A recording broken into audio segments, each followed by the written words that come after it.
வணக்கம் மக்களே, இது ப்ரோமோ உலகம். எல்லோரும் எப்படி இருக்கீங்க? சிவங்கி வந்து இன்ஸ்டா ஸ்டோரியில் என்ன ஷேர் பண்ணியிருக்காங்கன்னா, சிவங்கி வந்து ஒரு கடையோட 12th ஆனிவர்சரிக்காக அவங்க வந்து போகிறாங்க அப்படிலாம் சொல்லியிருக்காங்க. இதுதான் இன்ஸ்டாலே ஷேர் பண்ணியிருக்காங்க. நெக்ஸ்ட்டு சிவங்கி அவங்களோட தம்பி கூட எடுத்த நிறையா புது ஃபோட்டோஸ் எல்லாம் நமக்கு கிடச்சிருக்கு.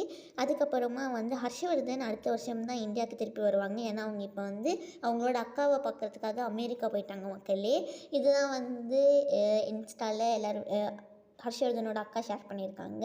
அதுக்கப்புறமா மழை பெஞ்சாலே எனக்கு ஞாபகம் வர பாட்டு வந்து என்னை கொஞ்சம் கொஞ்சம் இந்த பாட்டு தான் ஞாபகம் வரும்னு சொல்லி ஹர்ஷவர்தன் வந்து ஷேர் பண்ணியிருக்காங்க. இன்ஸ்டாவில் அவங்க அதுக்கு வந்து டான்ஸ்லாம் கூட ஆடி இன்ஸ்டாவில் போஸ்ட் பண்ணியிருக்காங்க. இது சிவங்கி வந்து கிரேட் ஒர்க் அப்படின்னு சொல்லி கமெண்ட்டும் பண்ணியிருக்காங்க. இன்றைக்கி கார்த்திகை தீபம்ங்கிறதுனால மணிமேகலை வந்து எல்லாருக்குமே விஷ் பண்ணியிருக்காங்க. அதுக்கப்புறமா புகழ் வந்து குகேஷ் வந்து நேற்று வேர்ல்டு சாம்பியன்ஷிப்பில் வந்து வின் பண்ணிட்டாங்கல்ல, அதனால அவங்களுக்காக விஷ் பண்ணியிருக்காங்க. இந்த வீடியோ உங்கள் எல்லாருக்குமே பிடிச்சிருக்கும்னு நினைக்கிறேன். பிடிச்சிருந்தா மறக்காமல் லைக் பண்ணிவிடுங்க. ப்ரோமோ உலகம் சேனலுக்கு சப்ஸ்கிரைப் பண்ணிவிடுங்க.